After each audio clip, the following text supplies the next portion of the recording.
live. Okay. Welcome back. It's been a while, and I apologize. I said I would be doing these more frequently. I haven't been. I've been busy. I was traveling a bit. Went to LA. I'm back in the chair, but I'm headed to Nashville tomorrow for the Bitcoin halving party. Which, if you haven't heard, there's going to be a halving coming up, and we're going to be live streaming it. And I think we're going to have some good guests and Portnoy's joining and whatnot over for the BM team, Bitcoin Magazine team. But there's some really exciting announcements on my end. I'm really pumped to share. There's one thing I can share, or that I'm going to share, and there's something in the works that I can't share right now. And I'm super pumped about that, but we'll maybe cover that another day. On what I can share, the guys at Theya reached out to me. I'm really pumped about it. They're launching they have a fantastic product, modular multi-sig, 2 of 3 with 2 hardware wallets, 2 mobile wallets, 1 mobile wallet, your financial advisor, your friend, right? Anecdotally, I set up, and this was what convinced me, this was what wowed me on their product and what they're building. I set up a multi-sig wallet with my girlfriend, who's not a Bitcoiner. She's not a cypherpunk. She's not a sovereignty maximalist. She has Bitcoin because I forced her to, and she's interested in what I do on a day-to-day basis. But besides that, is not looking into self-custody. And I set up a multi-sig wallet, 2 of 3, that I sent Bitcoin to in 5 minutes, and I spent it, in the next block or the next block after that. After it verified, of course. So not the next block, but within the next hour or so. And so fantastic product, guys. You should check them out. They're super underrated, and honestly, this is the real big thing. The more solutions and onboarding to self-sovereign Bitcoin use out there, the more Bitcoin companies building collaborative multi-sig, the better. And Theya is working with all the hardware wallets, the Coldcard, Blockstream Jade, the Trezor, Ledger. I think the CoinKite Q is going to be integrated as well. So super quality product. You guys should check them out. I think I'll post something in the description. With that said, let's go. We're going to talk about a few things on the macro front today. Bitcoin dropped from 70,000 and change over to about, what did we get to? Under 60K. And so we're going to be going over a couple things in the market, what I'm looking at, what I'm seeing. And I don't know how long we'll rip. But halving's a few days away. I think it's, from a market standpoint, that's priced in. On a longer time frame, as of the last episode, we've covered the Bitcoin halving. I gave you my long form thoughts on how I'm thinking about that. So if you're interested in that longer form, please check it out. But we're going to be kind of talking about the nuke over the weekend, maybe a little bit of the geopolitical situation with Iran and Israel. I've certainly been learning more of my history and just the macroeconomic landscape over the last 4 years. So maybe I'll opine on it, but I'm not going to act like I'm bringing anything, exactly new or insightful to this conversation. We'll stay away from a lot of that, but I'll kind of opine and tell you how I think it could affect the market, or why the market reacted as it did. So let's go to Clark Moody's dashboard. Again, inspired by I say this like every episode, inspired by the guys at TFTC. Rabbit Hole Recap, Marty and Matt. Haven't seen them in a while, but I think Matt will be attending the halving live stream. But they go through Clark's dashboard at the start of every show. So I'll do it too. We're looking at a Bitcoin price of 63,800. We're 443 blocks from the halving, and the halving is expected to be on April 19th, on 4/19, not 4/20. So we'll see if that changes. Maybe if the miners start to, stop hashing here. But it's probabilistic, so who knows. But let's go to Bitcoin, right? Bombs start flying in the Middle East. Iran and Israel are playing this kind of this game where they, are projecting strength, but the way that they're telegraphing these missile strikes and retaliation and the threat of retaliation is a way of projecting force while also walking this fine line between Iran obviously doesn't want the USA and NATO involved, right? Iran doesn't want the West, the full wrath of the West. They've already been economically sanctioned for so long, right? And Israel's interest is obviously to keep the U.S. involved, right, to keep the aid flowing, to keep the weapons flowing, and to keep their support in the region, the U.S., for Israel's sake. And so they don't want to go cross the line where, the political support in the West is has come fully backed up, right? Because, there's obviously pushback. Yesterday there was, in the West Coast, East Coast, people were blocking bridges, right, against that cause, against Israel's cause, right? And I'm not making a political statement here. I'm just saying there's obvious political pushback. And so, the Biden administration is very much trying to walk a fine line between not losing support and even Trump. You're watching him simultaneously be pro-Israel while being anti-Israel to kind of feed into the anti-Joe sentiment. So enough of the geopolitical analysis. What I'm more saying is that war, right? And some people went overboard and were saying, World War III is inevitable, right? These are certainly escalations, and lines are being drawn, alliances are being drawn in the last few years, of course, and the unipolar world order that was established post Cold War is not broken, of course, but it's certainly fraying, right?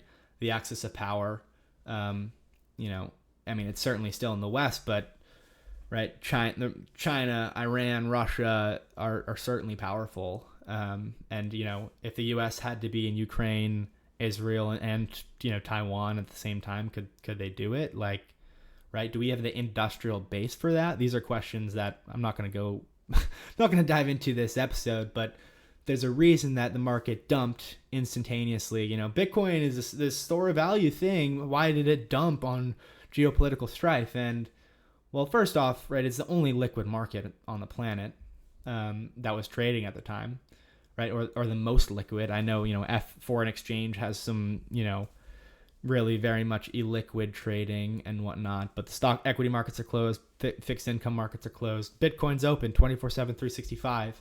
Why does it dump, right? Well, the knee-jerk reaction of escalation in the Middle East is, well, it's inflationary, of course. War is inflationary. Deficit spending is inflationary, but also commodities, particularly energy, oil, is inflationary, and the Middle East is obviously a massive exporter of oil. And so whether it would be, just the mere probability of increased sanctions on Iran, or, global supply disruption from, anything that would happen as a result in the region is inflationary. And so, if stock and bond markets were open, you could expect, over the weekend when Bitcoin knee-jerk reaction to 60,000 on top of plenty of liquidations in the futures market. That was the real kind of story, was like, the war headlines, and kind of the news headlines from it, and the Twitter commentary, sent Bitcoin spiraling. It was more so the leverage. But if equity markets, bond markets were open, you would have seen bond sell off and equity sell off and volatility rise. The VIX, the implied volatility. And so, right, we saw a little bit of that on Friday, right? But over the weekend was kind of the most of it. And since then, they've been walking some of that back, and not walking it back, but more so, right? Like they're telegraphing, like Iran threatened to strike for days, right? And then Israel's like, we might strike, right? Because again, it's about projecting force. It's about, puffing out your chest in this, geopolitical game without overstepping the line. And so, whether or not we see inflation come back, it's already reaccelerating is, I think, the big thing here.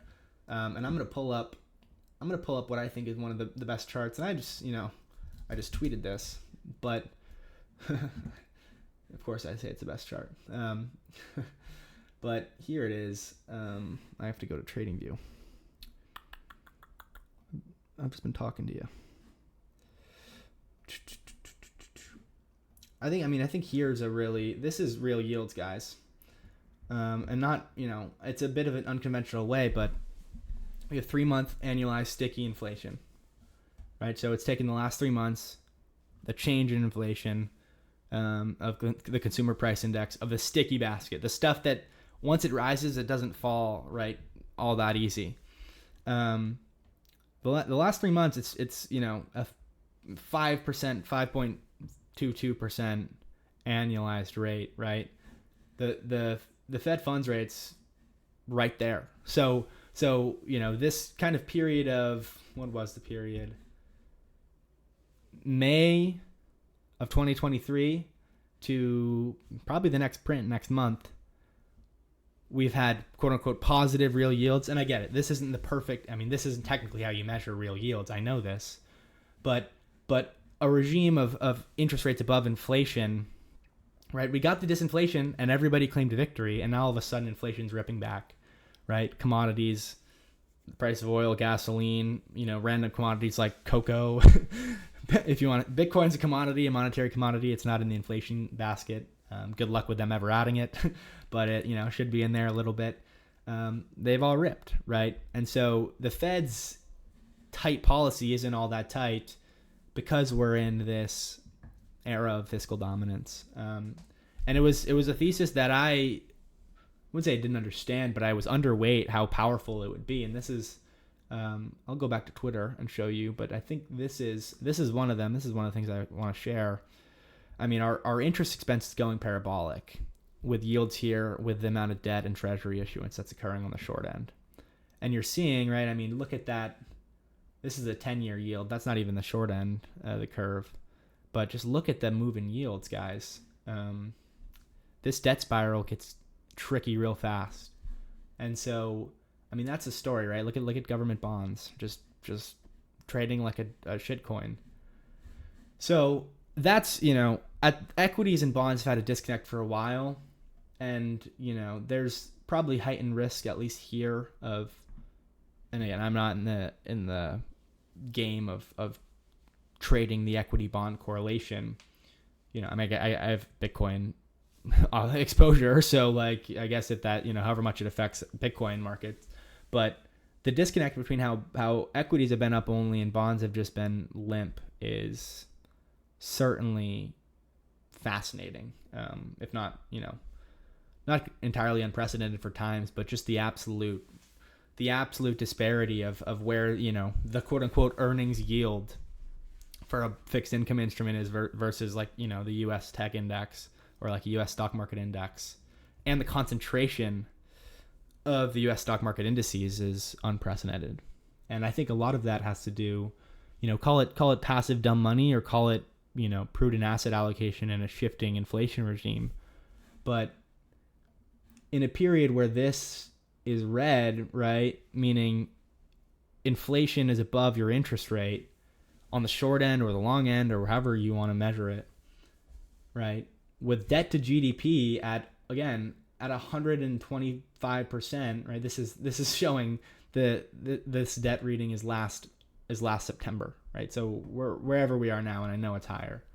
And so is this Treasury interest expense reading. So we're gonna get new data next, whenever the previous quarter is added. Really a Q4 of 23 is added, and then Q1 of 2024. This is going parabolic. The Treasury interest expense, the interest expense as a percent of our tax receipts, right? And the tax receipts are goosed and at all-time highs because they're spending so much on the deficit. So we're in this vicious spiral, right? And it only gets more inflationary with potential for war. And anyone cheering for war is ridiculous. And I would staunchly oppose sending U.S. troops to the Middle East. Especially after the last 2 decades or longer of conflict out there. War is a racket, and it's an inflationary racket.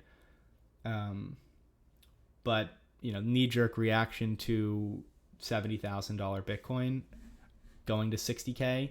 Right, I got a couple texts near the bottom of the market, but guys, I don't. It's a nothing burger. And let me kind of walk you through some of the data that I'm looking at. So we're gonna look at derivatives first. And again, not that anybody should be trading Bitcoin derivatives, but just more so what am I looking at? So here we go. That's annoying that my image is getting in the way. We're gonna look at the last 2 hour candles. Yeah. So here is, can I move down? Show you guys more. Oh, that's a little frustrating. Well, all right, you can't see the scale. That's dumb.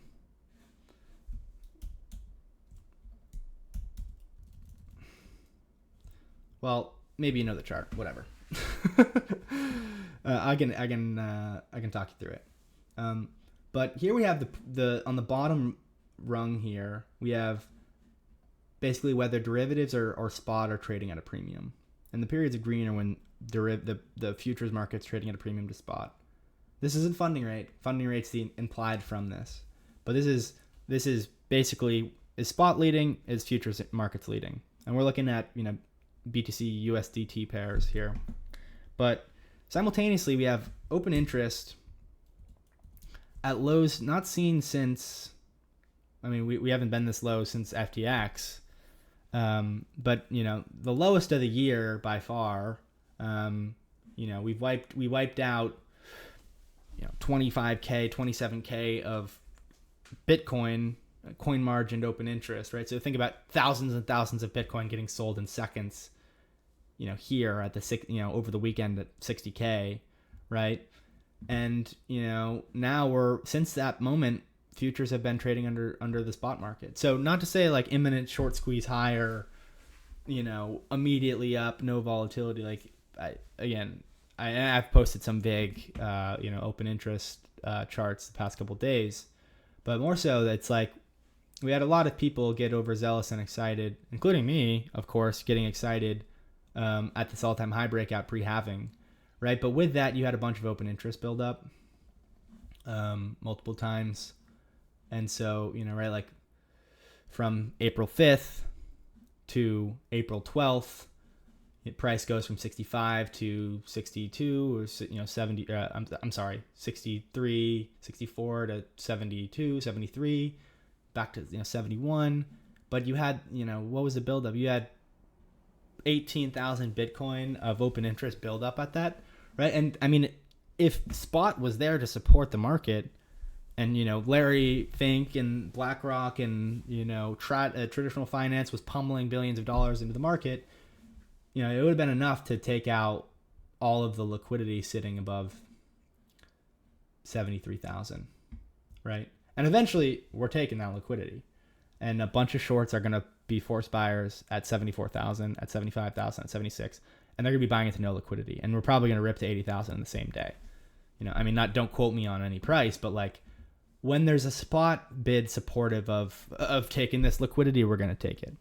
But in the meantime, we're ping pong balling around, consolidating at $60,000.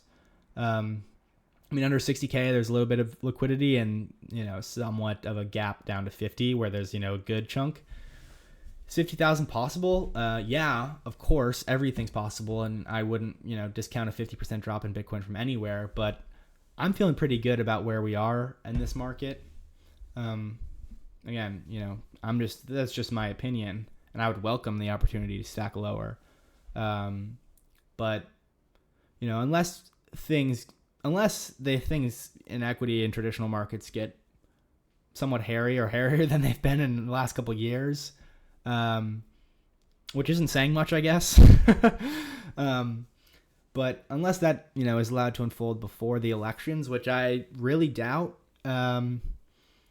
then I would say Bitcoin's, going to be chopping around here in a standard, what is this? 15% pullback, 20% pullback. It's nothing out of the ordinary. 20% pullbacks are nothing in a bull market. And we are going to look at, backing up that claim. So, the short-term holder cost basis, I've gone through this a bunch, but, still going to just keep hitting the point home.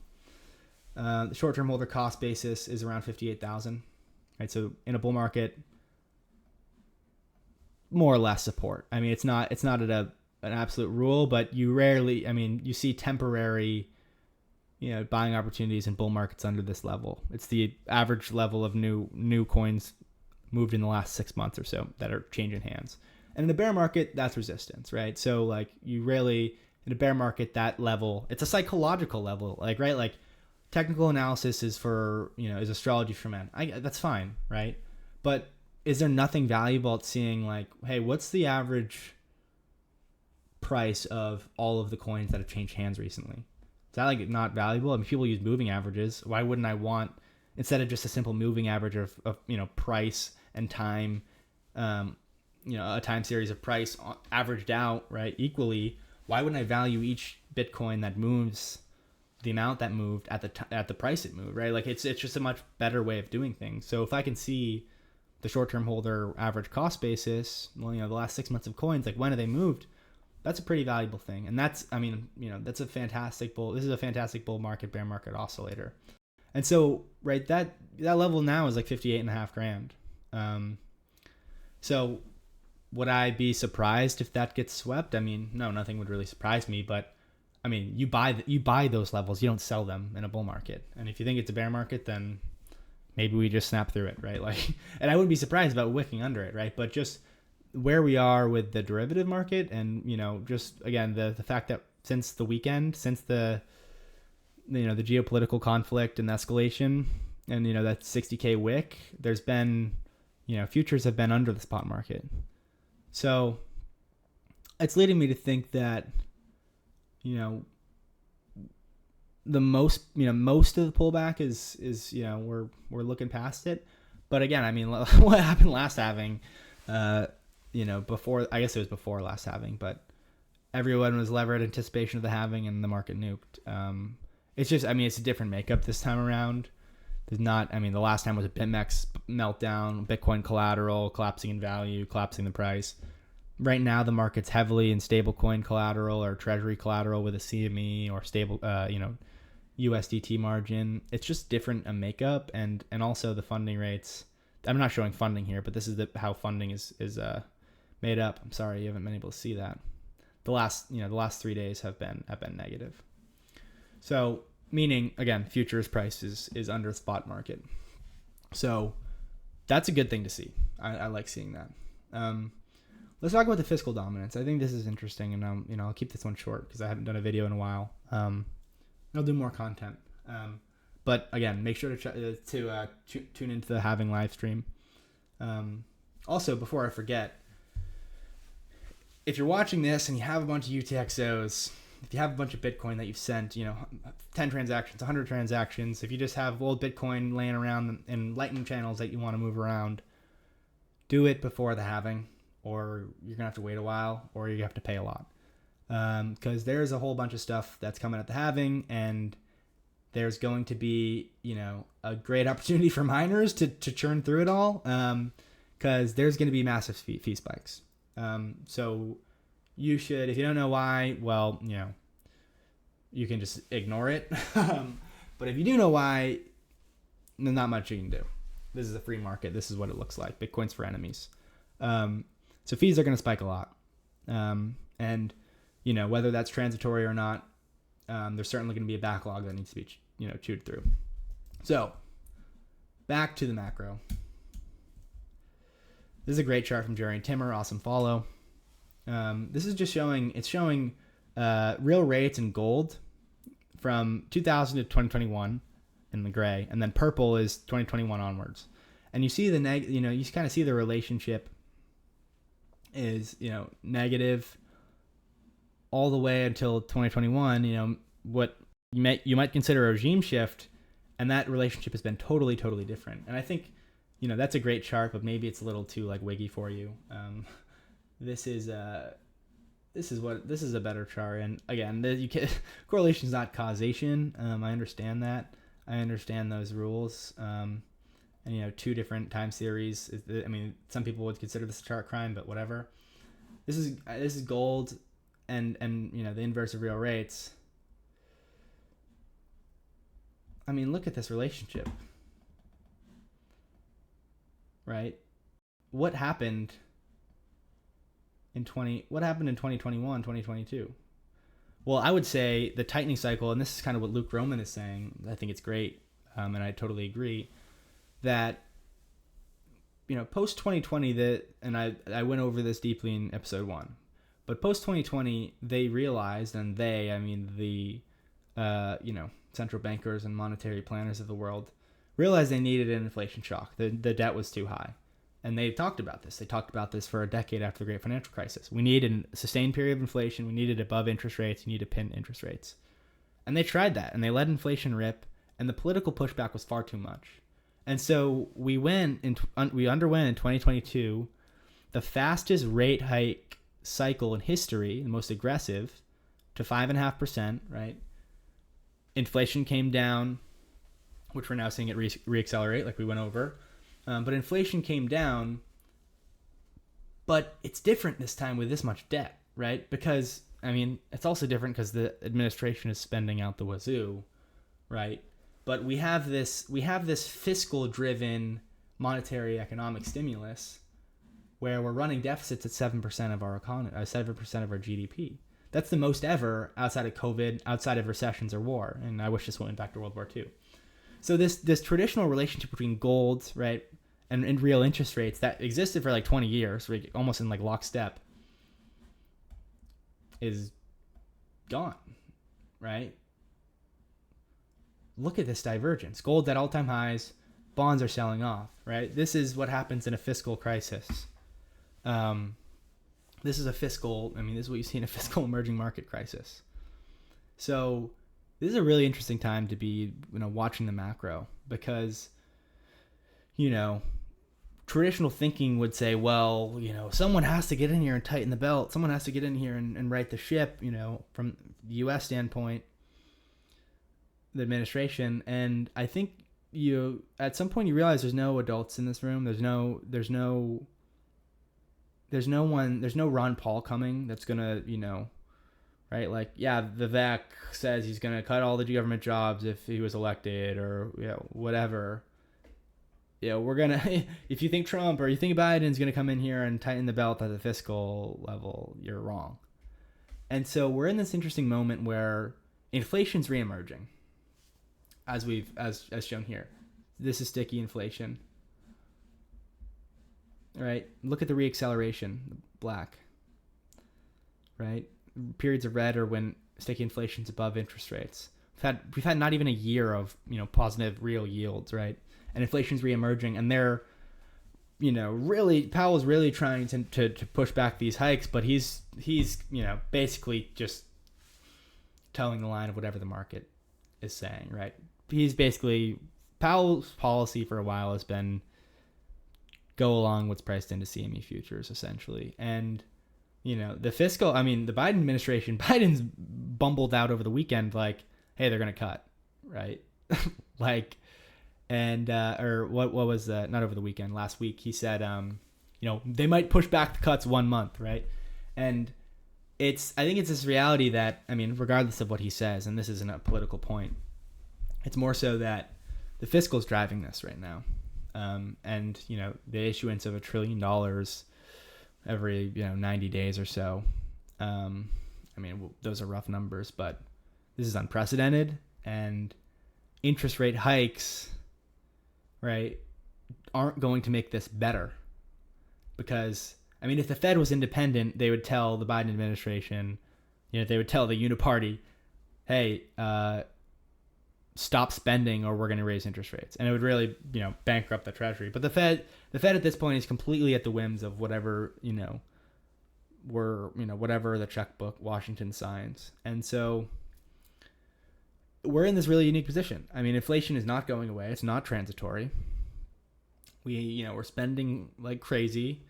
Bitcoin dipped over the weekend and equities have dipped, and we saw, the biggest rip in the VIX in some time.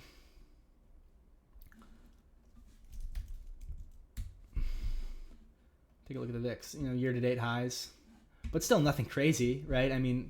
Compared to like actual shocks. Compared to COVID, it's a nothing burger. I saw some people comparing the dip to COVID and Bitcoin. I was like, that was 50% in a day. That was nothing. This past weekend was nothing, right? But a vol rip in equities, right? A bit of a scare. They're somewhat, at this level, priced to perfection, but at the same time, it's important to reiterate, value investing gets crushed in inflationary regimes. Like, study value investing in Weimar Germany. And I say that like somewhat ironically, or satirically, but at the same time completely serious. Like value investing in those landscapes is understanding that the inflation of the currency is going to be at a higher rate than the level of interest rates. And so your hurdle rate is not, the official government data, or, your hurdle rate's not the cost of capital, because it's all in a financial repression regime, you're getting stolen from if you lend the money government. You're getting stolen from if you accept their interest rate. So I think that's an important point. What else did I have for you?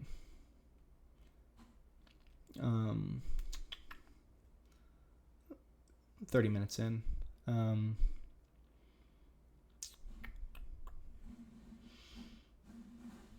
We'll go to Glassnode.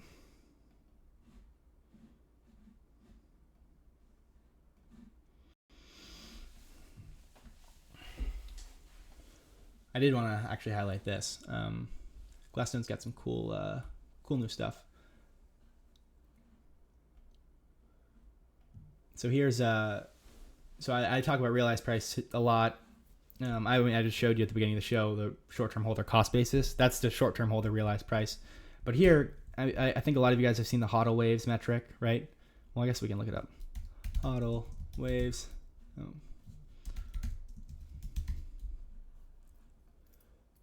HODL waves, right? So, how much Bitcoin hasn't moved or changed hands in X period of time, right? You've all seen these charts.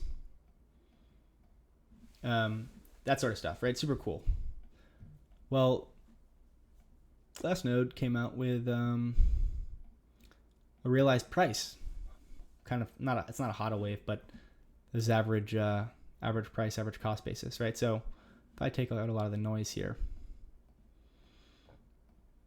So the average price of coins that, acquired that haven't moved in a year, this yellow is kind of hard to see, but it's 25K. That's pretty impressive. 1 to 2 years.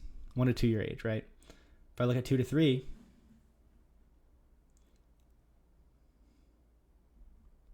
$42K. 3 to 5, $24K, right? So pretty cool stuff. I think, the on-chain toolkit that, Glassnode's built out a fantastic one. There's also competitors, CryptoQuant, Coinmetrics, Look Into Bitcoin does some great stuff. This is still, I post about it a lot. I think it's just a great toolkit to have as a Bitcoin investor, even if you don't plan on selling, right? Like, right, I'm a hodler, but a lot of this stuff is still not widely understood. And I think, the Wall Street types and those institutions, and, they're still not understanding just how transparent this asset class is. And so you can do a lot of cool stuff with it. What else was on my mind here? Not much. The halving's gonna be an exciting time. I think the fees that are coming in on the halving are gonna be, I don't even want to put out a number. I have no idea, but probably the first halving block will probably be a 10x in fees from whatever was, whatever people mostly expect. Probably be, equivalent of like $100 for transactions, at least temporarily. It's gonna be bonkers. So make sure to consolidate your UTXOs and get into a multi-sig. If you want, use Theya, theya.us/Dylan. The halving live stream will be fun. Make sure to tune in. And then, later this month, MicroStrategy, Bitcoin for corporations, will be very exciting.